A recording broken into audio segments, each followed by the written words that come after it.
बिस्मिल्लाहिर्रहमानिर्रहीम। आज इमरान खान साहब ने बहुत इम्पॉर्टेंट और बड़ी हैरत अंगेज़ एड्रेस किया नेशन से। उन्होंने बताया, सबसे पहले उन्होंने सुप्रीम कोर्ट ऑफ पाकिस्तान का शुक्रिया अदा किया और अपनी तरफ से और अपनी कौम की तरफ से और अपनी पार्टी की तरफ से उनका शुक्रिया अदा किया कि वो आइन और कानून पर अमल दरामद के लिए डट डट गए हैं। वरना जमहूरियत सिर्फ एक धागे की बारीक लाइन है जिसको इम्पोर्टेड हुकूमत हर तरह से क्रॉस करने की कोशिश कर रही थी। और वो चीफ़ जस्टिस ऑफ पाकिस्तान को खराज तस्लीम पेश करते हैं। फिर उन्होंने बताया कि मेरी हुकूमत को जिस तरह ख़त्म किया गया, बाजवा साहब ने जो कि प्लान बनाया, और बाजवा साहब जो कि एक लालची आदमी था, उसने एक अपनी एक्सटेंशन के लिए, ज़ाती मफाद के लिए इन चोरों को कौम पे मुसल्लत कर दिया। और इन चोरों ने आते साथ ही सबसे पहले यही किया कि नैप अमेंडमेंट की। उसके बाद उन्होंने यानी कि अदारों को तबाह व बर्बाद करने के लिए FI को अपना ख़ास बंदा बैठा दिया।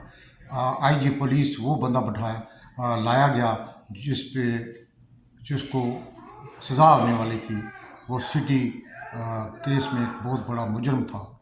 उसके बाद उन्होंने ये भी किया कि सबसे हर एक चीज़ को तहस नहस करने पे तुले हुए थे। उसके बाद उन्होंने कहा कि मैंने इसीलिए असम्बलियाँ तहलील की थी कि मेरे काम नहीं हो रहे थे, मेरी असम्बलियों को फ़ंड नहीं दिए जा रहे थे, क्योंकि जो हमने वादे किए हुए थे वो फ़ंड के बगैर नामुमकिन हो रहे थे। इसलिए मैंने फिर बहुत बड़े टॉप वकीलों से मशवरा करके तो मैंने असम्बलियों को डिज़ाल्व किया, इसलिए कि मैं चाहता था कि मुल्क में आवाम का नया मैंडेट लिया जाए असम्बलियों का।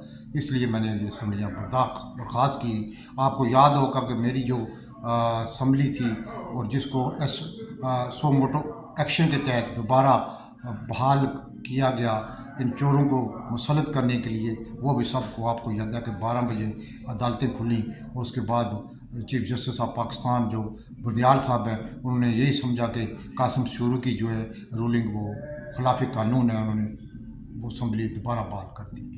उसके बाद जो सूरत हाल आपके सामने बनी हुई है कि इम्पोर्टेड हुकूमत इलेक्शन से भाग रही है, अवाम के मैंडेट लेने से भाग रही है, इसके साथ उसके हैंडल्स भी शामिल हैं, इस्टेब्लिशमेंट भी शामिल है। और मैं ये चीज़ आपको बताना चाहता हूँ कि बाजवा साहब ने इंटरनेशनल माफिया से मिलकर, और आपको याद होगा कि हसैन हक्कानी जो कि आर्मी ने गद्दार डिक्लेयर किया हुआ था, उसके साथ पींगे बढ़ाते हुए उसको हायर किया ताकि मुझे अमेरिका में बदनाम किया जाए, ये ज़ाहिर किया जाए कि इमरान खान एंटी अमेरिका है। उस पर अमल करते हुए फिर सिलसिला माफिया के सरदार नवाज शरीफ, शहबाज शरीफ, मौलाना फजल मान और आसिफ जरदारी ने जो गुल खिलाया है वो अभी आपके सामने है। ये सब मिले हुए थे। इनको लाने वाला बाजवा था, जिसने अपनी एक्सटेंशन की खातर ये सब कुछ किया। लेकिन ये है कि मुझे बड़ा तज्जुब हुआ कि नवाज शरीफ जो है वो इस पर डट गया। इसके लिए नवाज शरीफ को पता था कि पनामा केस में 2 ब्रिगेडियरों ने जो रिपोर्ट दी थी उसी की बना कर वो नाइल हो गया। वो यानी कि अपने पायल लाना चाहता था, इसलिए उसने फिर बाजवा को एक्सटेंशन ना दी और आसिम मुनीर को बनवाया गया। अब जो मुल्क की सूरत हाल बन रही है, आपको पता है कि महंगाई ज़ोरों पे है, बेरोज़गारी ज़ोरों पे है, सनतें बंद हो चुकी हैं, बेरोज़गारी इतनी बढ़ चुकी है कि 2-2, 3-3 मील लंबी लाइनें आटे के लिए लगी हुई हैं। मेरे दौर में मेरा जो सबसे अच्छा प्रोग्राम था एहसास प्रोग्राम, उसके तहत मैंने कोरोना में जो इस वक्त 2 साल में ये 100 साल के बाद ये वबा आती है, और मैंने जिस तरह 14,000 रुपया बंदों को दिया, वो भी एक यादगार रहेगा। पूरी दुनिया में उसकी तारीफ़ें की गई। और मेरी हुकूमत में 6% तक ग्रोथ चली गई थी, और सनतें तरक्की कारी थी, तजारत तरक्की कारी थी, पोर्ट तरक्की कारी थी, बेहतरीन रेमिटेंस आ रही थी। اور جب سے یہ حکومت آئی ہے اس نے ملک کا بیڑا غرق کر دیا ہے۔ انہوں نے ہر محکمے کو تباہ کرنے پہ تلے ہوئے ہیں۔ آرمی کو بھی آئی جی پولیس کی طرح یہ چلا رہے ہیں، ان کے ساتھ ہینڈل ملے ہوئے ہیں، ان کے ساتھ وہی رجیم چینج کے آفیسر ملے ہوئے ہیں اور وہی احمد بلے کو جو کچھ گل کھلا رہے ہیں آپ کے سامنے ہیں۔ انہوں نے کہا 25 مئی کو جو ظلم ستم کیا گیا، چادر و چار دیواری کی خلاف ورزی کی گئی اور لوگوں کو رات کے اندھیرے میں پکڑا گیا، لوگوں کو پھر ننگا کیا گیا، لوگوں کو پھر جس طرح ذلیل کیا گیا وہ آپ کے سامنے ہے۔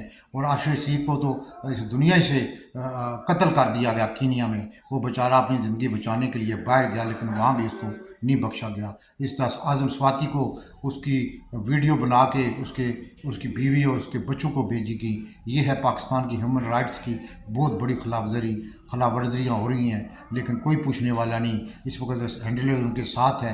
یہ میں سوچتا ہوں کہ یہ امپورٹڈ حکومت جو ہے یہ تو چوروں کی حکومت تھی، 30 سال سے اس ملک کو لوٹ رہے تھے اور ان کے ساتھ ہینڈلر بیٹھ گئے ہیں۔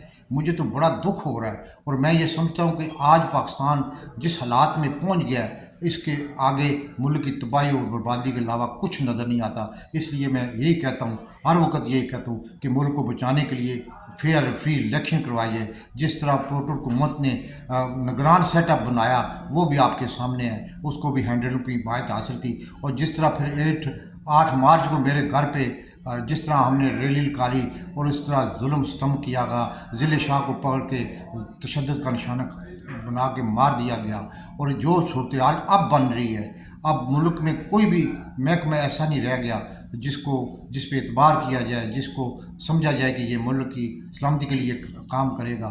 اب یہی حال ہے کہ امپورٹڈ حکومت ہر وہ نیا حربہ استعمال کر رہی ہے، کبھی امینڈمنٹ لا رہی ہے، کبھی قراردادیں لا رہی ہے، کبھی سپریم کورٹ کے اختیارات کو ختم کرنے کے لیے کر رہی ہے، کبھی اس میں ڈیوائڈ پیدا کرنے کے لیے کوششیں کر رہی ہے۔ یہ ملک کے لیے خطرہ ہے۔ میں یہی کہتا ہوں کہ اگر مجھے پتہ چلا ہے کہ آئی جی اسلام آباد اور آئی جی پنجاب میرے گھر پہ پھر دوبارہ حلہ بولنے کے لیے مجھے راستے سے ہٹانے کے لیے پلان بنا رہے ہیں، 27 کے بعد یہ اپنا پروگرام شروع کریں گے اور یہ مجھے اور میرے گھر پہ دوبارہ حملہ کریں گے۔ اور میں اسی لیے کہہ رہا ہوں کہ عید کے بعد میں پرامن طریق کا آغاز کر رہا ہوں جس میں سب حصہ لیں گے۔ آپ کو یاد ہوگا کہ میری ہر طریق جو ہے پرامن ہوتی ہے، میں ابھی بھی پرامن طریقے سے طریق چلاؤں گا اور ان کو بتاؤں گا کہ پاکستان کس کے ساتھ ہے۔